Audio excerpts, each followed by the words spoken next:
Sandrine Quétier a arrêté l'animation télé en 2017 mais n'a pas disparu pour autant. En août dernier, elle retrouvait TF1 pour un moment de complicité avec Nikos Aliagas. Et dans la foulée, elle n'hésitait pas à donner son avis sur Isabelle Iturburu, nouvelle animatrice de l'émission qu'elle fut la première à incarner, 50 Inside. L'an dernier, elle nous racontait sa nouvelle vie d'artiste et les difficultés qu'elle avait rencontrées en faisant ce pari. Cette fois, Sandrine Quétier a accepté de se confier entourée des deux personnes qui la connaissent le mieux, et ont tout partagé avec elle, ses enfants. Loin des bars lounge branchés, CIST dans l'ambiance sud-ouest d'un des troquets de Christian Etchebest, son ancien complice de Masterchef, qu'elle nous a donné rendez-vous.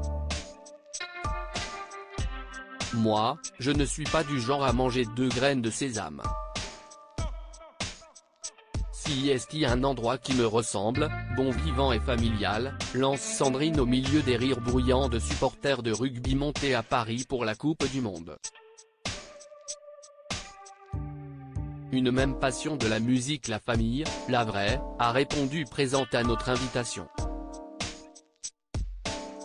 Pour la première fois, celle que la télévision a longtemps surexposée s'affiche aux côtés des enfants qu'elle a éhousse avec le réalisateur Fabrice Michelin. Lola, 22 ans, étudiante en journalisme et, du haut de son 1,80 m, mannequin à 16 heures. Et Gaston, 20 ans, un costaud qui a tâté du rugby au Stade Français et se forme au métier de l'immobilier. La complicité du trio saute aux yeux. Avec maman, on adore regarder L'amour est dans le pré, CIST notre rituel du lundi, glisse Lola en couvant du regard celle qui ne fait pas ses 52 ans. Mais la passion qui les réunit, CIST surtout la musique. Chez mon père, on a un petit studio et avec mes copains, on aime poser des sons, raconte Gaston. Moi, j'ai fait de la guitare et je chante, ajoute Lola. Leurs avis sont donc essentiels pour leur maman, quand j'écris des chansons, je leur fais écouter, ils sont mon premier public. Car Sandrine Quétier est désormais une artiste. En novembre sortira le premier single d'un album prévu pour début 2024, qu'elle a en partie composé. Elle tourne aussi 1 ou 2 fictions télé par an. À l'instar de l'épisode de la série Simon Coleman, à découvrir cette semaine sur France 2, où elle campe face à Jean-Michel Tinivelli, la directrice d'une école de danse un peu revêche, une fille pas sympa comme j'adore les jouer. On t'a demandé comment tu allais gagner ta vie. La comédienne chanteuse ne boude pas son plaisir de vivre enfin en toute liberté ses rêves d'ado. Je viens d'une famille qui n'était pas dans l'artistique et j'étais une good girl. Donc, ce n'était pas facile d'assumer de vouloir faire de la musique, de la comédie. Il m'a fallu du temps pour m'émanciper. 46 ans. C'était en 2017.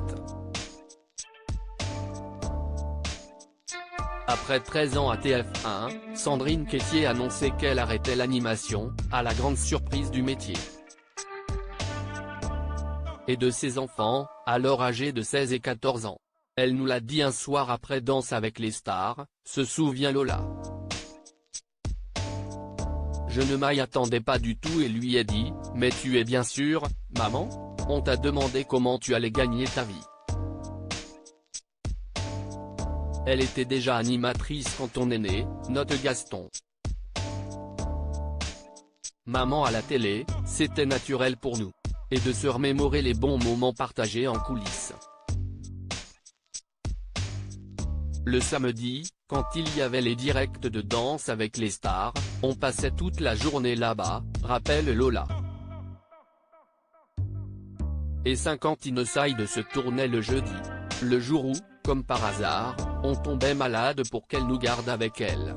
J'étais la terreur de l'équipe, plaisante Gaston, je montais dans le car régie, j'appuyais sur tous les boutons. De beaux souvenirs pour Sandrine aussi, au lieu des ordres dans l'oreillette, j'entendais maman, je t'aime.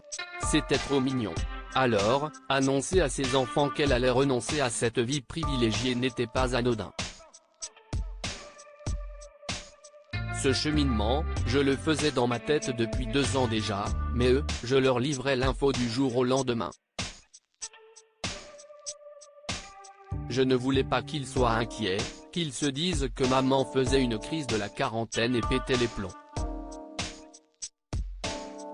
Je leur ai expliqué que j'avais mis un peu de sous de côté et que même si aucun projet n'aboutissait, on ne nous jetterait pas à la rue.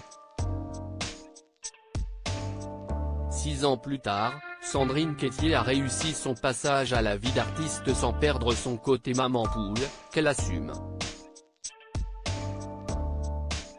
Je les appelle 10 fois par jour, s'amuse-t-elle. À la maison, elle a un surnom, le caporal Quétier, révèle Lola. Elle a le mérite de tout organiser et ça reste une maman super cool, tempère Gaston qui, depuis qu'elle fait de la musique et de la comédie, la trouve plus épanouie qu'avant. Elle nous a élevés dans l'idée que l'indépendance était un maître mot, et voir qu'à 46 ans, elle a eu le courage d'envoyer tout balader pour se réinventer a été un sacré exemple pour nous, juge Lola. Elle a pris des risques et aujourd'hui, elle est à fond, elle fait ce qu'elle veut, je suis vraiment fier d'elle, conclut Gaston. What else? Simon Coleman, sur France 2, vendredi 22 septembre, 21h10. Crédit photo, @Sandrine Gomez.